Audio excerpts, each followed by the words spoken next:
What is up, guys? This is Doc Redstone here with another Minecraft video tutorial for you guys about the basics of redstone. Now when you want to learn redstone, there's a couple basic components that you got to get yourself used to, and those would be redstone dust, redstone torches, and redstone repeaters.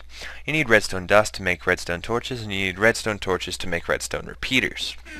Now there's things that can be powered as well. Some of these include trapdoors, note blocks, pistons, powered rails, normal rails, TNT, wooden doors, dispensers, redstone lamps, iron doors, sticky pistons, and fence gates. And there are also things that can provide power, such as wooden pressure plates, detector rails, stone pressure plates, levers, and buttons. Now redstone can travel only a total of 15 blocks, so as you can see this redstone has traveled 15 blocks and the rest of this dust remains unpowered.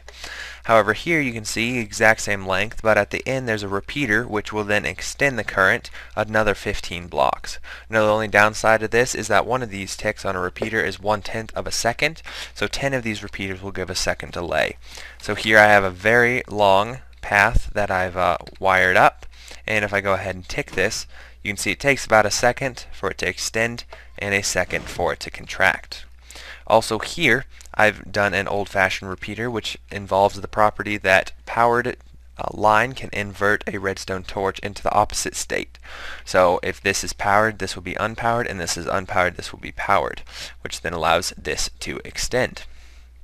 Now, there's a couple different ways that you can power certain items such as dispensers or pistons. One is just a torch next to it, and I've inverted this torch, but as you can see, as soon as it's powered it goes ahead and extends the torch, and if I break it, it lets the torch contract and extend again. Also, you can place a block next to it and you can power it on any of these spots, including the top, with a lever. So as you can see, all these spots will power it. Now on top even, we'll provide power to this block, which transfers to this piston. So as you can see, standing on top of this stone pressure plate or this wooden pressure plate will cause these pistons to extend. You can also power blocks from below, so this power is transferred to this block, which is transferred to this piston, and unpowering this unpowers this, which unpowers the piston. Also, powering the side of a block, just like so, powers this piston because power is transferred from here underneath to this block and into the piston.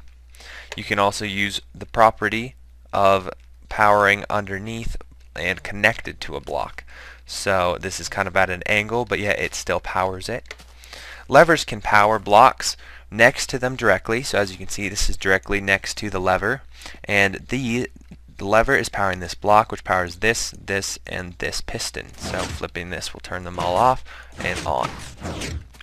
Buttons have the same property, but their pulse is only temporarily and enabled, and you can power both of these blocks right here. As you can see right here, flipping this right here will power these two blocks just like so, because it's powering this block, but this is also being powered, powering these two. However, if I have some redstone dust, let's see here, and I flip it right there, you can see those two pistons retract, and that's because this dust is now pointing here. In this state, this dust points to this block, this block, this block, and even this air block right here. Now there's a couple things that you want to avoid when making certain contraptions, such as as you can see, this torch is powered, and placing this on top causes the torch to flash a ticking one tick pulse, and then the torch burns out. And you don't want to do this because it can really mess up some of your circuits.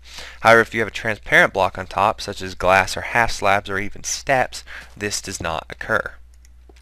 Now sometimes you want this to actually happen. Here we have one of these, but repeated 4 times, and currently this lever is keeping this dust powered, and then we have a dispenser with some vines in it, and if we go ahead and flick that on, you can see that I actually get a ton of vines, and in I don't know how long I just got 26 vines out of this dispenser. So sometimes these properties can hinder your contraptions, and sometimes they can help your contraptions. Now as you can see here, this redstone power goes directly to it. However, with this block here, the power cannot go down because it's been cut, and this refuses to extend. Now also, if you go over here, you see I've done the exact same thing, but with a transparent glass block, and you can see that the redstone dust goes down and does indeed power the piston.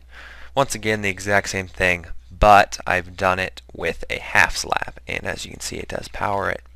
Now, there's also a special property with repeaters. The repeaters can push power into a block, and then the block can then power redstone dust like so.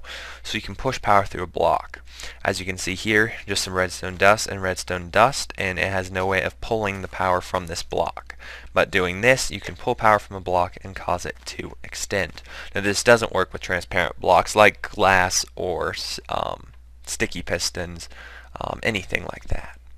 Now, repeaters are nice as well because since they push power into this block, you can actually pull power out from underneath any block that a repeater is on.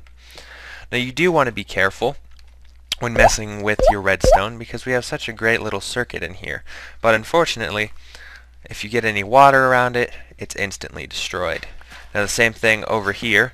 We have a little circuit up, but oh no, some lava, and of course that will come down and burn up the circuit.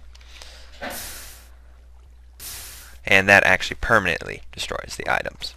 Now over here I have a little demonstration on what repeaters can do, and here's some note blocks, and as you can listen, after I press this button it will be delayed.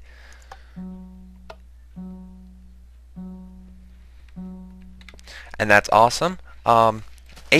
10 ticks total represents a second delay, so this is actually a second and 2/5 of delay per note. Now also, it's actually very interesting that you can indeed power rails, and they do cause a different effect. So as you can see right here, just some rails, and if I go ahead and flick this, you can see the rail switches depending on powered or powered state. So you can indeed power rails with redstone signal. Power also go through powered rails, but it's actually quite interesting. Power rails act very similar to redstone dust in that powered rails can only get a signal traveled 7 blocks and then no more power until, of course, you place down a torch or whatever. Now you can also use detector rails to power redstone dust and then power other things. So as you can see here, this powers and then it unpowers just perfectly in time to stop the cart from going on the track and push it back just like so. And as you can see, this detector rail also powers the powered rail next to it. Now last thing that's quite interesting, dispensers behave differently when they're receiving a redstone pulse. And they behave differently as normally if this were not here and I would press this button, I only get 1 item. But if I place this here and press this button, I actually get 2 items. And that's because this, when it turns off, counts as a block update, and when it turns back on, counts as a block update.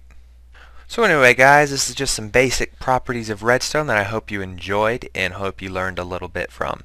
So this has been Doc Redstone guys. Please rate, comment, subscribe. Thanks for watching everybody. Peace out.